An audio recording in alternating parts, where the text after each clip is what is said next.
Buenas noches. No voy a presentar a la persona que está conmigo, porque todos sabéis quién es. Para mí diría que es un placer estar aquí, pero realmente ha sido complicado. Ya había leído Instrumental, el libro, no el último, sino el penúltimo libro de James Rhodes. Lo había leído hace tiempo y lo he tenido que volver a leer para hacer esta charla. Y la verdad es que ha sido una relectura bastante difícil. En la primera lectura tengo que reconocer que hubo pasajes que dejé a un lado y porque me resultaban muy duros. Y en esta segunda tenía que hacer una charla en público con él, con lo cual me he tenido que obligar a leer todos esos pasajes tan duros del libro. Pero en el fondo para mí también es un placer tenerle aquí, poder preguntarle cosas. Después dejaremos, especialmente como algo muy especial dentro de la noche de los libros, vamos a dejar que hagáis algunas preguntas al final de esta charla, porque James quería y a mí me parece fantástico y para mí es un placer estar aquí. Y cuando me llamaron para hacer esta charla me decían, bueno, es que tú eres la persona perfecta para hacerlo. Y al principio decía, bueno, será porque soy escritora y soy músico. Y después llega a la conclusión de que no, de que es porque me conocen bien en la Térmica y saben que como James dice en muchas ocasiones, pues que yo también tengo cosas en la cabeza un poco raras. En el libro él cuenta que cuando está con alguien está pensando en si respondo esto, qué me va a contestar y qué pasará si respondo esto, y una retahíla que todos los que estáis aquí ya habéis leído el libro, sabéis a lo que me estoy refiriendo, y creo que muchos de nosotros somos así. Entonces yo quería empezar preguntándole, él habla en este libro de que todos en el fondo hemos tenido algún trauma en nuestra vida, no traumas como el que ha tenido él, que de eso hablaremos un poco más tarde, pero que todos hemos tenido algún trauma en nuestra vida y que todos hemos tenido que actuar en alguna ocasión, en contra de ese trauma. They are translating you, or I make you the question? I can't really hear anything that you're saying through my translators. So okay. You could have been saying awful things, but I can't hear anything in this. I make the question. I don't think this is working. Yeah, no, I don't think so. So, a vosotros sí os funciona, ¿no? Vale, pues yo le hago la pregunta en inglés.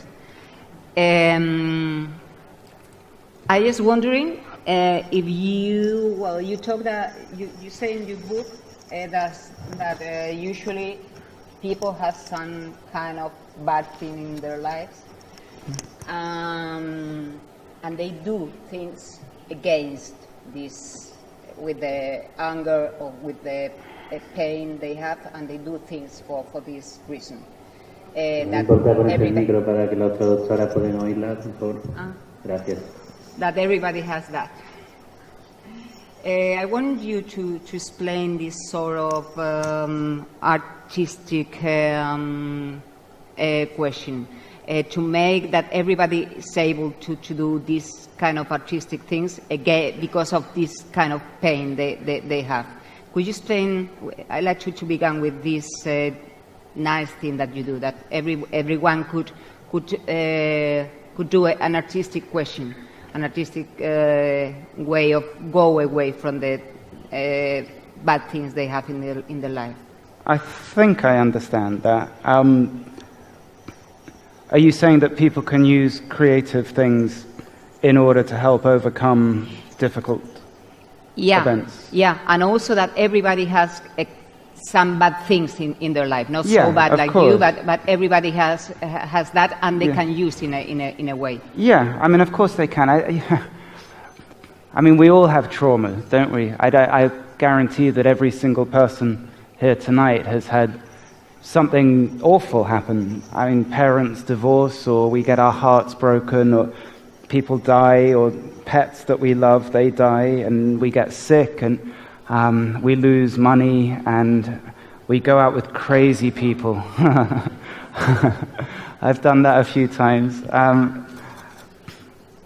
So I think we're all united by that. It's something that I find really comforting. I hate this idea that certain people suffer and they suffer alone and in secret, because I think we all suffer. We all feel uncomfortable, and we all feel insecure, and we all feel not good enough. I mean, maybe I'm wrong. If there's anyone here who feels like everything's perfect, let me know, and let me know how you managed to achieve that, please. And for me, the one thing consistently that has never let me down has been music. So some people have painting, some people have dancing, some people have writing. I have music, and I'm sure most of us have music. Even if it's not playing music, we can listen to it. And it's the one thing that it's always been consistent. It always changes how I feel. It's like drugs, but without the side effects. I mean, drugs are amazing. They are. They can be really, really fantastic. But then it's illegal, and you can die, and bad things can happen. But if you could find a drug that always works, that's safe, that's legal, that's free, that you can use 24 hours a day anywhere in the world, for me that's music, and I'm lucky enough that I get to play it as well. And again, everyone can play an instrument. It's not, we pretend it's really hard to learn a musical instrument. It's not really that hard. You just need to practice, and you need to find time, and you need to find some enjoyment from it. But you know, when I'm playing the piano or when I'm listening to music, I don't think. And thinking, for me, is the most dangerous thing in the world. I go crazy when I think. It's like meditation. Yeah, music is exactly like meditation. Do you have that word in Spain, mindfulness? Mm-hmm. Everyone's fucking talking about mindfulness, like it's this miracle. But Bach and Beethoven, really, truly, I think they invented mindfulness. You don't need to be on a mountain kind of doing yoga, and you can just listen to music or play music or paint or write or read a book, and suddenly everything changes, and I stop thinking, and I feel okay. And that's all I've tried to do for all of my life, is to feel okay. I don't even want to feel good. I just want to feel okay. I really, and that's enough for me. Not bad. That's it. If I can get to bed in the evening and think, today has been okay, every day of the week I will take that. I mean, that for me is the ultimate goal, I think. And there is something that I think is very important as well. In your last book, you say that if you practice every day, you can play piano, or you can write like an artist. Mm-hmm. And you are talking, when you say that, you are talking about hard work and to be constant, to do something every day. Yeah. Well, look, we've lost sight of that. To be disciplined. To be disciplined and to be focused. And now everything has an app. And if a web page doesn't load in 2 seconds, we move to something else. It's like we've lost the ability to concentrate. And I do it too. I will be at home, right? Fucking watching, I don't know, fucking MasterChef, like eating, and on Twitter, and talking to someone maybe on the phone. They're doing 3 or 4 things at the same time. And you can't, our brains aren't meant to do that. I look at kids today. You know, when my son was growing up, and I would look at him, the cartoons he would watch, and it's insane. I mean, the colors and the noises and the speed, and there's so much stimulation. And so the idea of taking a piece of sheet music, putting it on the piano or an electric keyboard, and just for 40 minutes, working and focused on that. There's no apps, there's no distractions, the phone is next door, and you just, and you do that every day, maybe 5 days a week, 6 days a week, and then after a couple of months, you sit down and from memory, you play a piece of music by Bach that is one of the most beautiful, extraordinary, immortal pieces of music ever written. And you think, fucking hell, I did that. I did that all by I mean, what an amazing thing to do. And so I wrote this little book called toca el piano. Can you guess what it's about? and now I get these videos sent to me from people all around the world, from Spain and Bogota and France and Germany, and videos of them playing Bach. And they'd never played the piano before.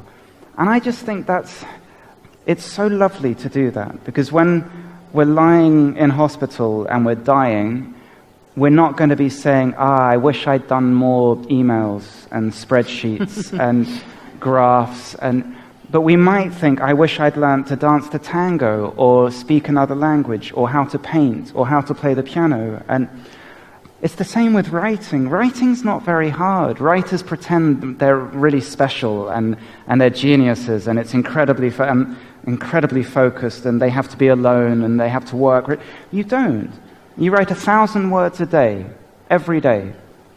And then after 3 months, you've written 90,000 words. That's a novel. You can do it. Yeah. And then you go and you get an editor maybe, or a friend, and you delete things and you change things and you make it better.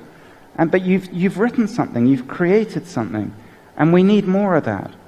Because today everything is about instant gratification, I think. Yeah, everything, you need it now. Everything. Yeah. God, look at Tinder.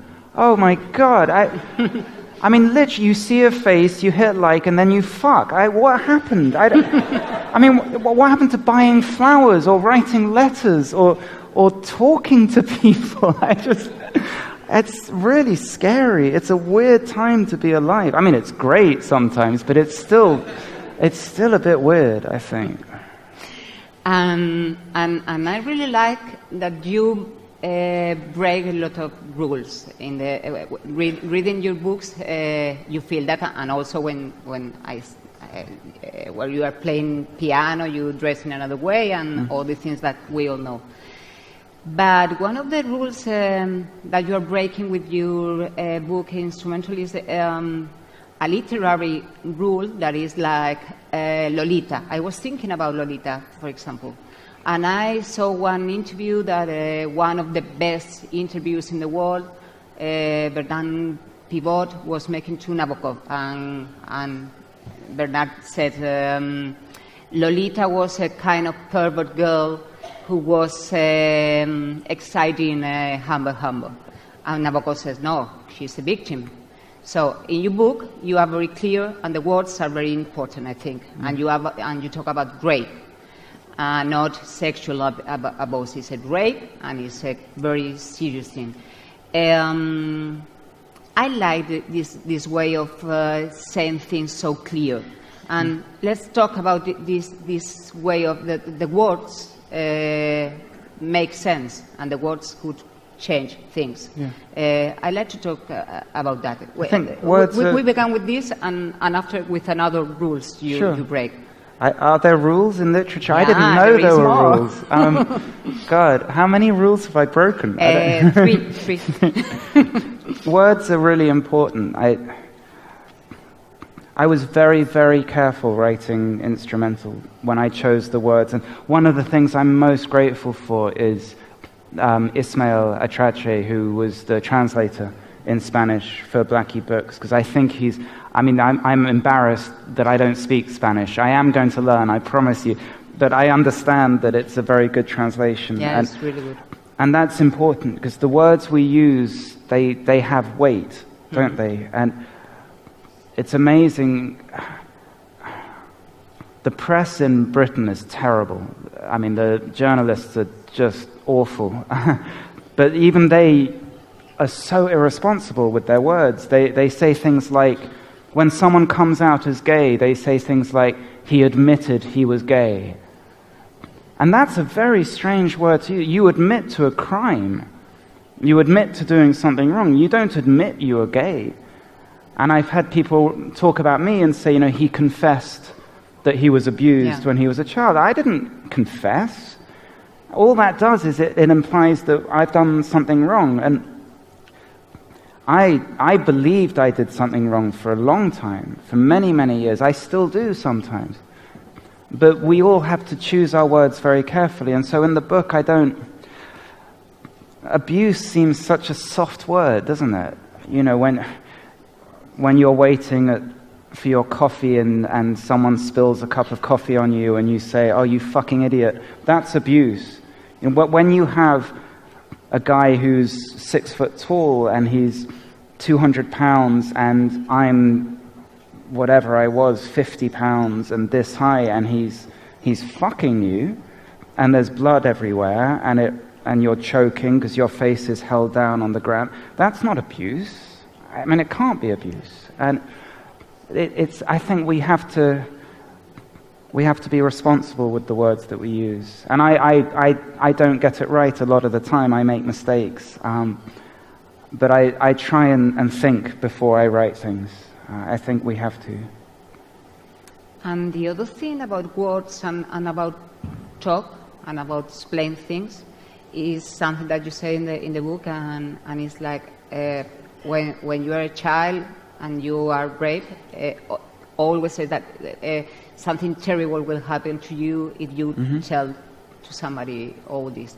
Well, for this book, when you was just to publish it, you have a great tribunal. Your ex-wife didn't want you because of your child, and you felt all this thing. This could be terrible for you, I think. But after, I like to talk about after that, the way you help people doing this, and if you felt that this huge successful thing with your book makes that people began to talk about these questions. Yeah, people are definitely talking more, which is fantastic. I did not expect it when I wrote the book. I often do things without thinking about it. So when they said, "Oh, will you write a book?" I said, "Sure, okay." And I didn't know what would happen. I didn't think it was a particularly good book, and certainly I didn't think it was an important book. And then, like you said, there was a big legal case, and that took 18 months. The book was banned for 18 months. I wasn't allowed to speak about my past, and I wasn't allowed to speak about the book anywhere in the world, or I would have gone to prison. It cost 2 million euros in legal fees, and we ended up in the High Court, the Court of Appeal, and finally the Supreme Court. And we won, and the book was published. But a lot of things have changed since then. I can't tell you how many amazing emails and messages I've had from people. People who... I had one guy who was 70 years old, and the same thing happened to him when he was a kid, and he read my book, and then he made an appointment to see a therapist for the first time in his life. And this had happened 60 years ago, and he'd never talked about it. And now he's starting to get help. And mothers of children who it's happened to, girlfriends and boyfriends, not just victims of rape, but also friends of theirs and family members. They read the book and they can understand a little bit. Because one of the things that I have to be really careful with my words. It's very easy. I'll talk about me. I'm not going to talk about other people. I was going to say sometimes people who have gone through similar things. I can come across as a real asshole. I can be rude. It can appear that I'm insensitive and I'm rude and I'm aggressive and I'm distracted and I'm not a very nice person. But a lot of those things are mistakes. It's not really me. It's because something in here isn't quite right. And I know that sounds like an excuse, but it's really not. My memory, for example, is completely... I meet people all the time who know me, and they give me a big hug, and they say, "James, hi, how are you?" And I have no idea who they are. Like, none. And we've been on holiday together, it turns out, or we've had meals together, or we've had long conversations, and I just don't remember. And then they think I'm rude because I don't remember it. Or if a girl asks me a question, I can't answer it. I have to lie. I have to think of 1,000 different reasons. Why is she asking me this question? What answer does she want to hear from me? What's the real answer? If I tell her the real answer, will she be happy? Is there another answer that is better? And 1,000 things all at once that I have to think about. And then she'll look at me and she'll think, oh, you're so rude, you're just ignoring me. You don't answer my question when I talk to you. And it's not because I'm rude. And so I think a lot of people have read the book and they realize that it's not just them. The thing about trauma, especially sexual trauma, rape, is that we feel really, really alone. Not just in child rape, but I think adults who've been raped too, women and men, they feel it's a secret. They can't talk about it. They can't tell anyone about it. And you only have to look at the newspapers to understand why. Mm-hmm. When women are raped and the lawyers say, well, she was wearing a short skirt and she was drunk, which is fucking insane. It has nothing to do with it. We all know it's insane. And yet it still happens. And we still blame the victim. And it's... The law has a lot that's wrong with it in these cases. So I'm talking too much. It's a really long answer to a very simple question. I'm sorry, but we... No, but it has many things inside. But yes, absolutely. And I think there is something... Well, in the book there is also a sense of humor that I think is... I hope so. Yeah, there is. It couldn't be. The people couldn't be reading that. That you need to have a breath. Well, look, it's a book about child rape and classical music and suicide and mental illness. Yeah. So it's not a comedy. There has to be some humor in it. There has to be humor. And there is these messages that I think they are very positive messages. One of those, and maybe you didn't thought about that, or yes, is when you met Stephen Fry, yes. And you are quite rude with him, and you have a big discussion, and you are quite angry, and he sent you a message and said, oh, don't be so cynical, so stupid. True. And you are not that person. You are really kind, and it makes you to be like, oh, I have no arms, so it's okay. This is me. And when your manager also said, well, okay, now you are alone. You can do whatever you like. Do you think that's the way that people who's like being so angry with the other ones is the way to treat this kind of people? Oh, I don't know. I think... I mean, for you. For me, it's so hard to... It's so frustrating trying to be friends or lovers or with someone like me. I think it must be really frustrating. And sometimes we need to be quite firm and we need to be quite tough, I think. But always it's done with love and it's always done with kindness underneath it. I don't know. I mean, treating someone with trauma or with mental illness is so hard. We don't know what we're doing. I mean, I go to 5 psychiatrists, and every one gives me a different diagnosis, and everyone will give me a different medication, and every medication has a different effect on every patient who takes it. We don't know what we're doing, and it's really, really hard. I think we just have to see what works, but the only real answer, I think, is to be as kind and as patient as we can be, all the time, which is a difficult thing to do. I think we have to treat people who are struggling as we would treat a little child. You know, you wouldn't shout and scream and hit them. You would just hold them and wait and be patient. But it's very difficult to do that.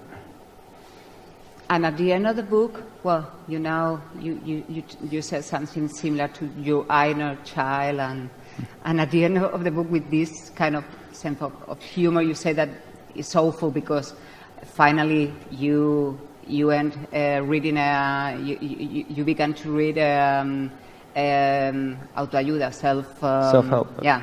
Book, this kind of shit that you never wanted to read, and finally it helps you. It was helpful to a point. I'm not a big fan of self-help books. I don't like them. Some I've read a few, and some have been helpful up to a point, but long term, I don't think they're the answer. It's just, self-help books are like, you know when you see magazines and it says, get the perfect stomach in 2 weeks, and you think, oh my God, yes, and you buy it and you think, oh, fucking hell, it didn't work. And it's the same. It's like the whole point of a self-help book is saying, you've got everything wrong, you've made stupid mistakes all your life, and you're an idiot. And if you read this book, you might feel a little bit better about yourself.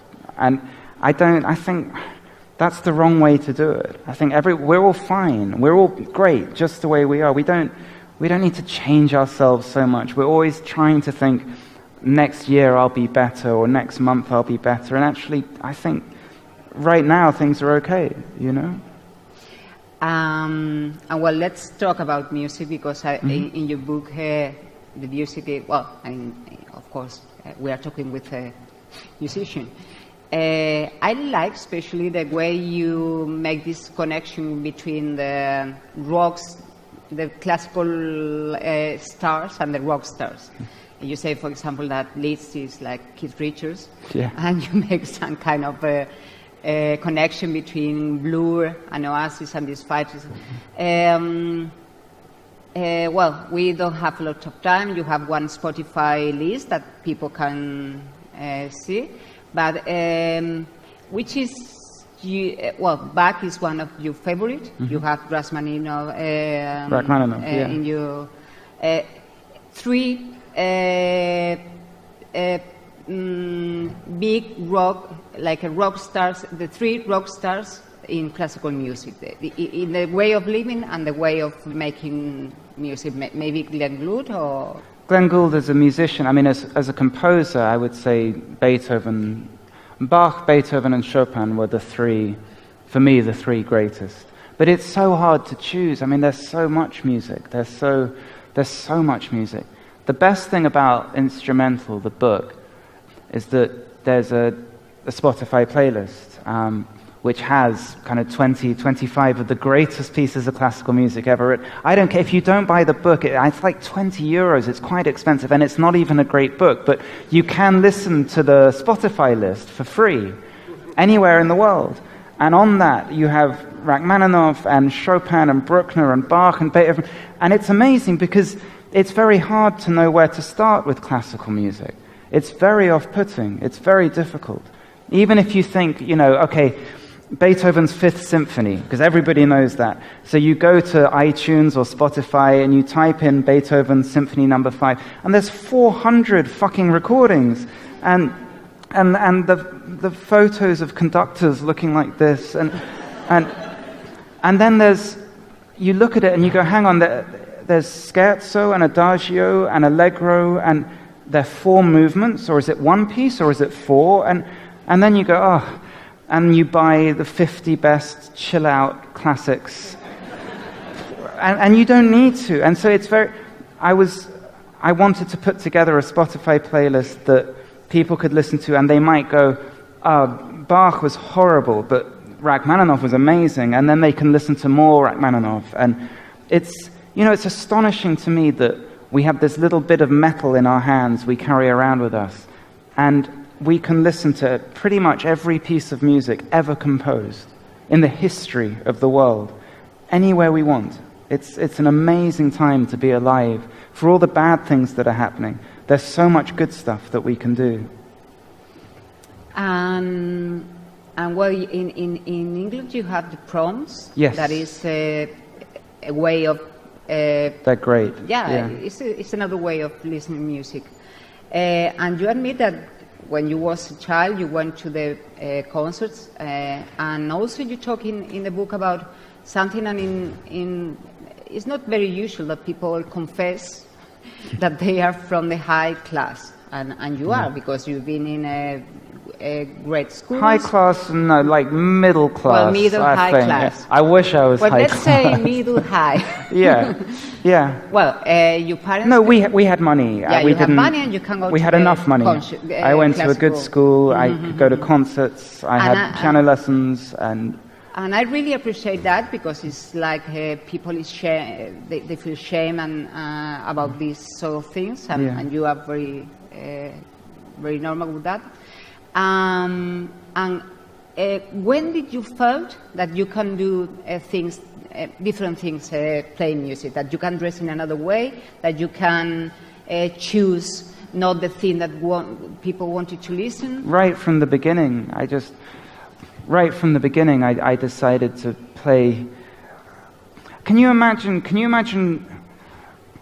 calling up Matt Bellamy from Muse and saying, we want you to play 4 nights at Wembley Stadium, but really sorry, you have to wear a dinner jacket and a tie, and he'd laugh at you. There's no other genre of music in the world where they insist that you wear a certain outfit.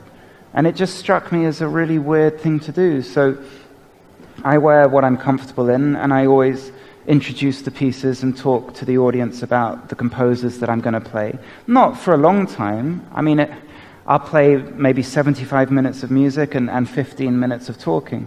But just enough so that... Because otherwise you're reading program notes while someone's playing and the lights are up, and that music is an escape. Everything is an escape. The music is a good escape. And if you have a piano on stage and the lights are off and you can close your eyes and just disappear, I think that's what I want to achieve with concerts, and that's what I like to do. And also you, when you are playing and you are choosing the music you do, and when you explain all the lives of all these musicians, they all have really terrible lives. They all have a child life. But this is the thing: is that yes, they have terrible lives. But my point is that we kind of all have terrible lives to an extent. If you ask anyone to go through their entire life, most people would have terrible stories.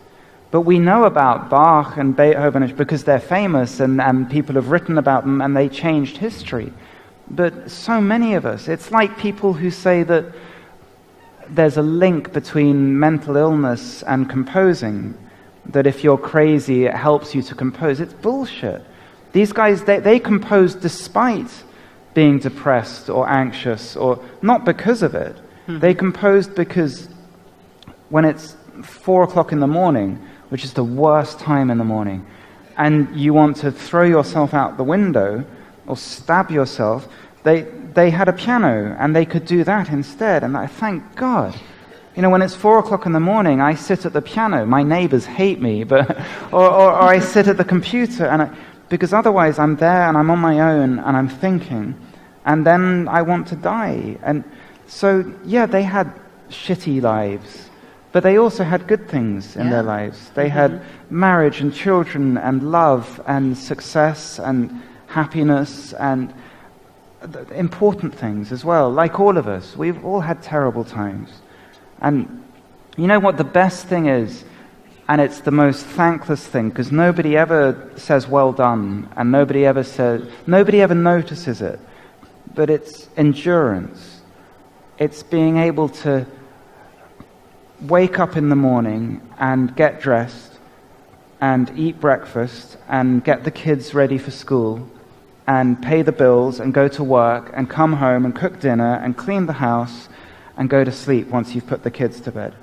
That's a fucking miracle for so many people to be able to do that. When you wake up and you want to die and you really fucking hate yourself and you've got voices and you're worried and you're anxious and you don't want anyone to see you and you just want to hide away, to actually just leave the house and do normal things for a day, to endure one day, it's heroic.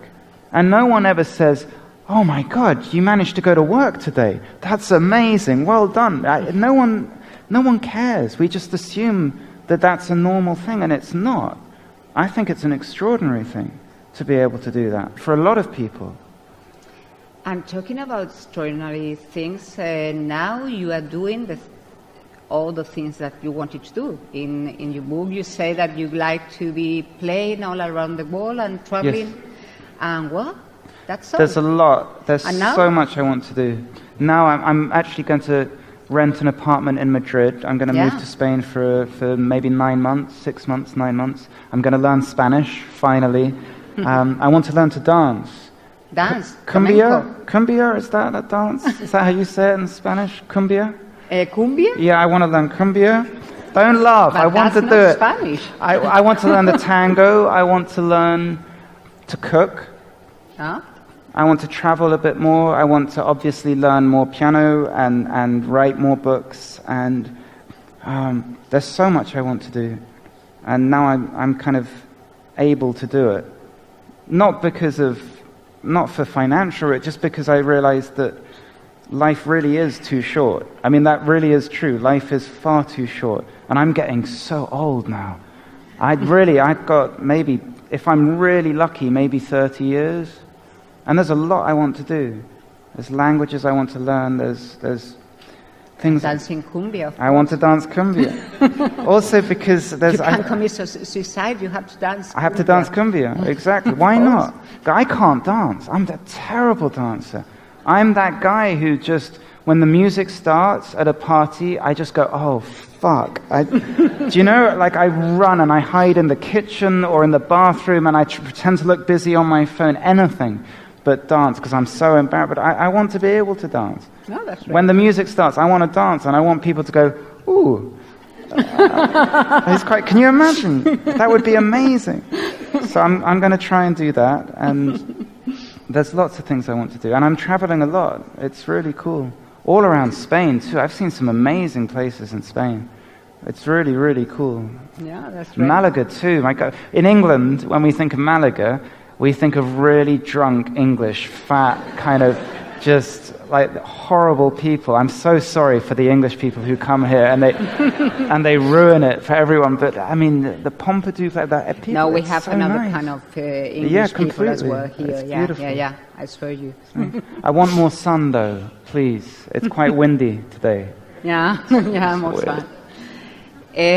Maybe someone would like to. I can see. Yeah, now. ¿Alguien quiere hacer alguna pregunta? Yo creo que podemos empezar con preguntas y vamos intercalando a lo mejor vuestras preguntas y alguna más mía. Voy a ver qué tiempo tenemos. You might have to translate if this isn't working. I'm not sure. Sí, dice que bueno, que no funciona, yo hago un poco de la traducción.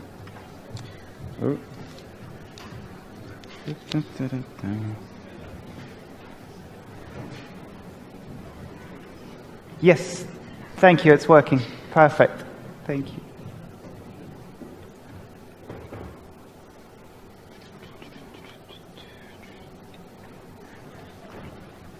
¿Alguien? Vale, no sé si van a... vale, que no, que creía que iban a dar algún micrófono. Vale, pues lo hacemos gritando. En la primera fila, vamos por orden. Oh, shit, that's going to be tricky, isn't it? La primera fila, que había un señor y no sé si hay un micrófono. ¿Alguien me dice si hay un micrófono o gritamos? Gritemos. Debe haber un micro por el escenario, a ver si el técnico de abajo. Yo no veo ningún micro. Un micro de mano, aquel. Hace falta alguien que se encargue de pasarlo. ¿Me encargo yo?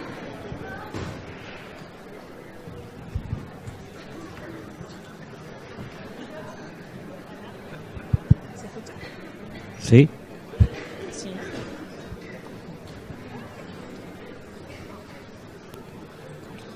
Este señor de negro de la primera fila, con gafas. Bueno, ¿qué tal? Buenas noches. Buenas I don't know if I should do the question in English since we have this problem with the translation. Should I? No. In Ahora Spanish, ya Spanish, funciona. okay. Bueno, en primer lugar, gracias por tu intervención y por tu obra, por el libro y por tu música. Yo tengo una curiosidad tremenda por una cuestión muy concreta, porque en tu libro tú reflejas que parte de tu proceso de recuperación, de salvación, a través de la música, es tocar una música muy técnica, es decir, es que requiere un esfuerzo técnico, no ya de concentración, sino de un esfuerzo titánico por tocar, porque estamos hablando de música muy complicada, ¿no? Y es más, en tu libro tú cuentas una anécdota de que incluso te has puesto a tocar música, te has puesto a tocar música que está por encima de tu nivel, pero había como una especie de reto de superación de llegar a esa música que no estaba en tu nivel, ¿no? Entonces, yo tengo esa curiosidad, ¿no? Porque es verdad, la música salva, ¿no? Porque cura, porque la oyes, porque son sentimientos, porque la sientes, por tal. Pero quiero saber si el tema de tocar esa música tan complicada, que requiere tanto esfuerzo, a ti te ha ayudado de una manera especial. Yeah, I think it does help. I think it's always really important to try and do things that are just a little bit too hard. Like if there's a girl you really like and you just think she's a bit too pretty for you, you should definitely try and go out with her. And it's the same with music. I do the same with the piano. I find pieces that I love, and then I find that I like the challenge. I like the challenge of working really, really hard on something.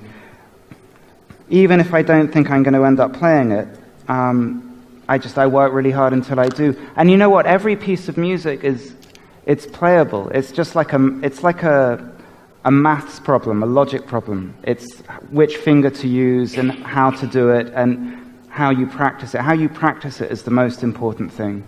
So I suppose it did help me. But you know what's also true is that it's incredibly difficult sometimes to play the most simple pieces of music. If there's anyone who's a fan of classical music here, my teacher always used to say to me, he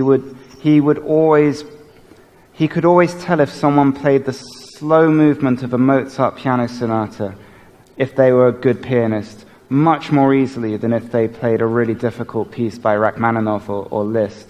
Because somehow when something is so simple and so exposed, there's nothing to hide behind. When something's very technical, it just sounds really impressive. But when something is very simple, it's very hard. I guess it's like writing a haiku, which sounds really easy because it's only a very short poem. But to do it well, it has to be really difficult, I think. Vale. Este señor de rojo.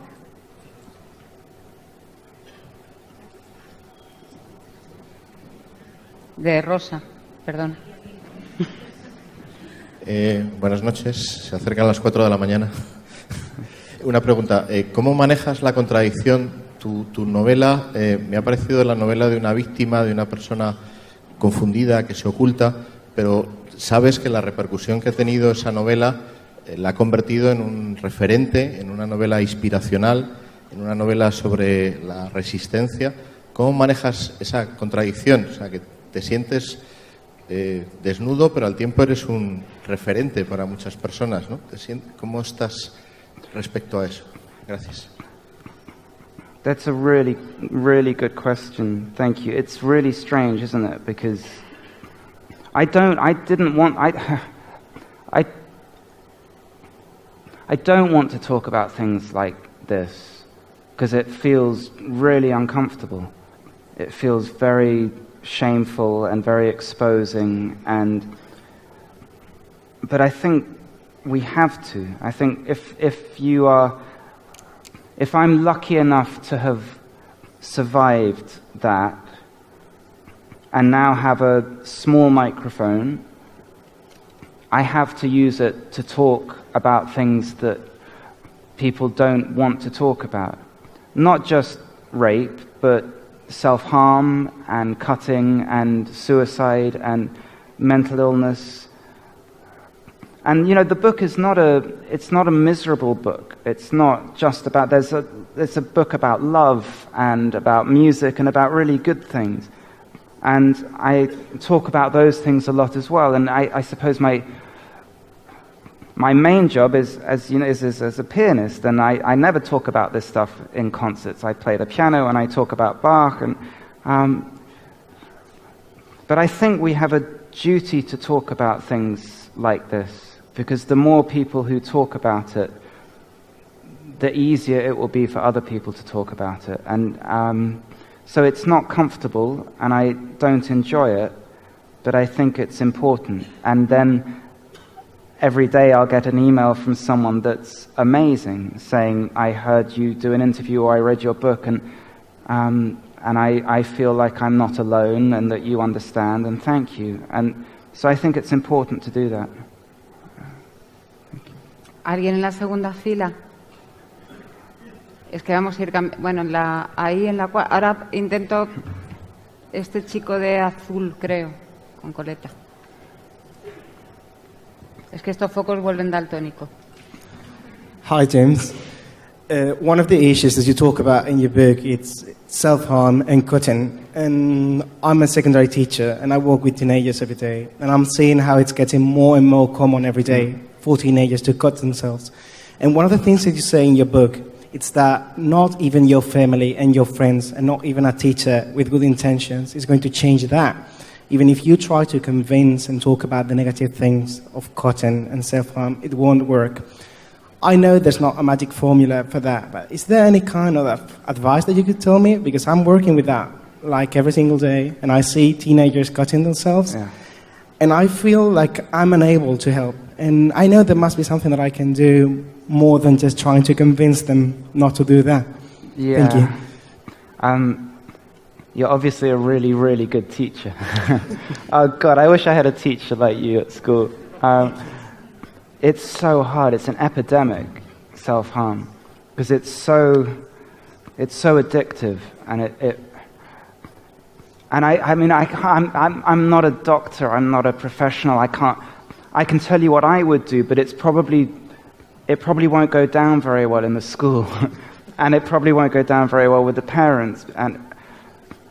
But I mean, what I would do is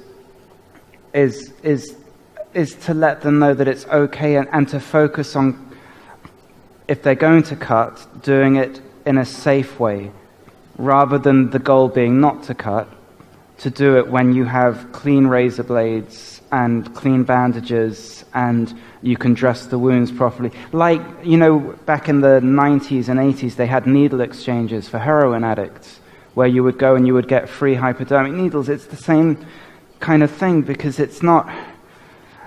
it doesn't mean they want to kill themselves. It's not an indicator of suicide. It's an indicator of not being heard and not being seen, and needing to control, of experiencing so much pain that we need to find a way to control it ourselves, and cutting does that. If I'm going to cut myself, then I get to choose how much it hurts and for how long, and when it happens. So that's... Otherwise, it's just a very long process of listening, making sure they know that they're heard, and building trust. But that, I suppose, in school you have them for a year, and then they move to another teacher, and a year isn't long enough. It can be 5 years maybe, or 3 years, and just consistently knowing that it's safe. But it's such a difficult thing. It's such a hard thing, because your instinct is to go, what are you doing? You can't do that. How can you? I mean, if you see the scars, and they're so good at hiding it. They do it on the inside of the thighs, and they do it high up on the arm, or they do it between the toes, and on the side.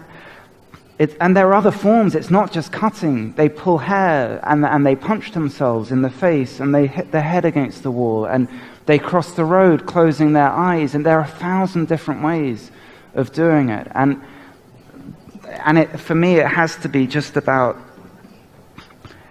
all they're doing is they're trying to scream out that they're really desperately unhappy, and they're not being seen and they're not being heard. So I guess the answer is to make sure that if they are cutting, they're doing it safely, but that they're heard and they're seen and not judged for it. Because I tell you what, if they weren't cutting, it would be an awful lot worse. Cutting does help. It helped me a lot. It helped me control things and not lash out in other ways and not hurt other people, because I was hurting myself, and it helped calm the feelings down. So it's a very, I know it sounds awful, but it's actually a very helpful tool.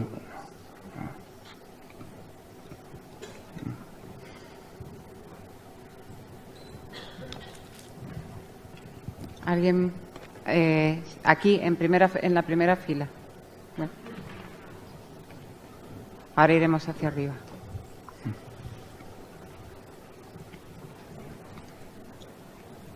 Gracias. Hay un poeta italiano que dice que el arte a veces te salva, pero que a veces también te condena. Cuando usas el arte precisamente para huir de las cosas malas, a mí, por ejemplo, lo que me ocurrió es que dejó de tener sentido en sí mismo y dejó de darme la felicidad que al principio sí me daba.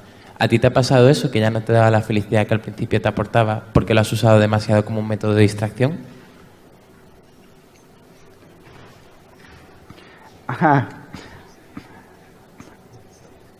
Yeah, no, I understand what you're saying. I don't... That's the worst thing in the world when that happens. Like if you love something so much, like music or art, and then suddenly it stops working, and you think, this isn't giving me the same reaction that it used to. But, I mean, music's never done that for me. It always works. One of the things that art does do, which can be difficult, is sometimes if you understand what I mean, it turns the volume up on feelings, which isn't always a good thing. So sometimes if I'm feeling quite low, I can listen to a piece of music, and instead of feeling better, I actually feel worse. And I feel more depressed, and I feel really... Sometimes I listen to music and I think, I mean, it's just the worst thing in the world for me to do, because I think it'll be a pianist who's better than I am, and I'll think, fucking hell, I'll never play that well. And it'll be a piece of music that's so extraordinary, I'll think I'll never create anything remotely as powerful as that. And within a few minutes, I just think, well, I have to die, because it's like, that's it, my life's fucked. So it's really, it can be a difficult thing, art.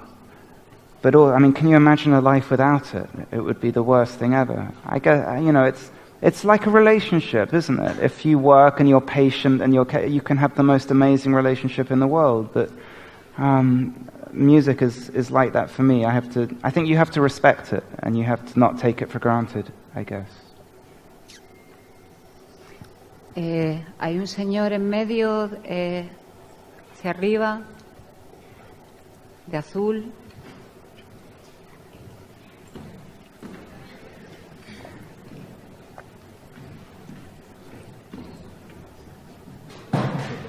Y ya vamos a tener esta pregunta y dos más y vamos a ir acabando. Os voy contando que al final, bueno, que después de esta maravillosa charla vamos a tener James ha accedido a firmar libros, pero no aquí, sino en el stand de la librería Luces. Va a estar firmando el libro.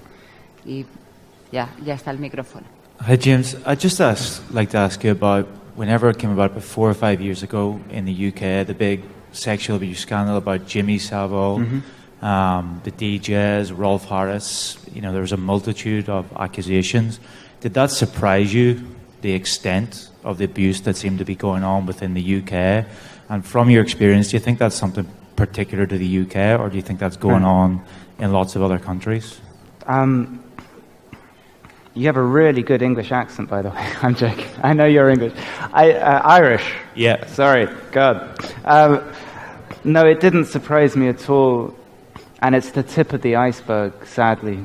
I mean, we're just barely scratching the surface of it. I don't think it's surprised anyone. And I think it's just going to get bigger and bigger. And, of course, now, as we know, it's moved into football.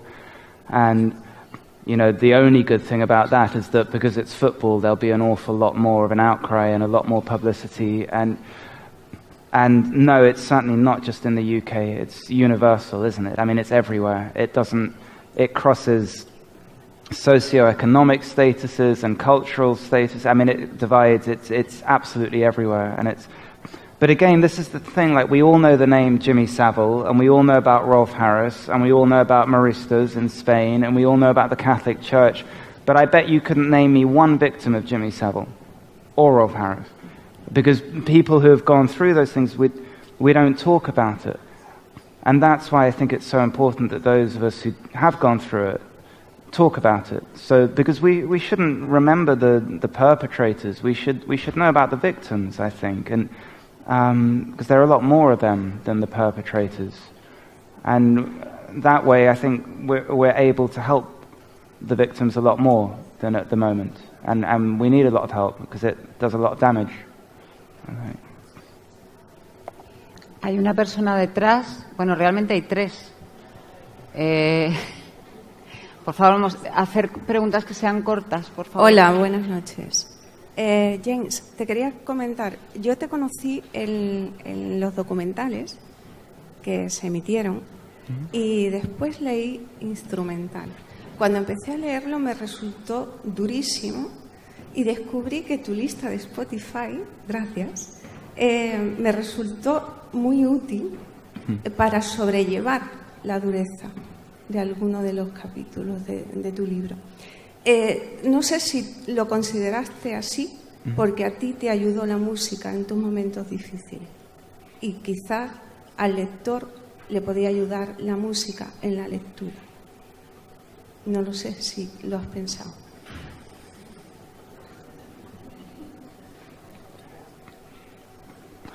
Do I think the music will help the book? Is that reading the book? Is that what you're asking? Yes. Yeah, I hope so. I think music can help with everything. I mean, it's like watching a movie without music. You wouldn't really experience as much of an effect without music as with it. And I was careful choosing the pieces of music as well to make sure that they fit with the book. But really, I think music, because it goes so much deeper than words, it's something that can always help us. It's a language that we're all fluent in, and we're born fluent in the language of music. And yeah, I suppose it is quite a difficult book. A lot of people have told me it's quite a difficult book to read. It was quite a difficult book to write, but I guess I haven't had the experience of reading it. And so I hope music is, the playlist in the book is something that helps make it more manageable. Because a lot of the music is so filled with joy on that playlist. There's so much love in it, and there's so many great feelings that I hope it helps a little bit. And I'm sorry if you found it hard to read the book. It's I don't like the thought of that. I'm sorry about that. No, realmente te agradezco que hayas puesto esto en conocimiento de todos y que hayas sido capaz de llevar la música a algo tan tremendo como ser más llevadero, algo tan realmente duro. Y te agradezco muchísimo que estés aquí esta noche. Yo también se lo agradezco muchísimo y siento muchísimo que tengo que terminar ya porque me hacen señales de todo tipo. Pero como él después va a estar firmando libros en Luces, le podéis preguntar ahí lo que queráis. Muchísimas gracias por estar aquí. Gracias.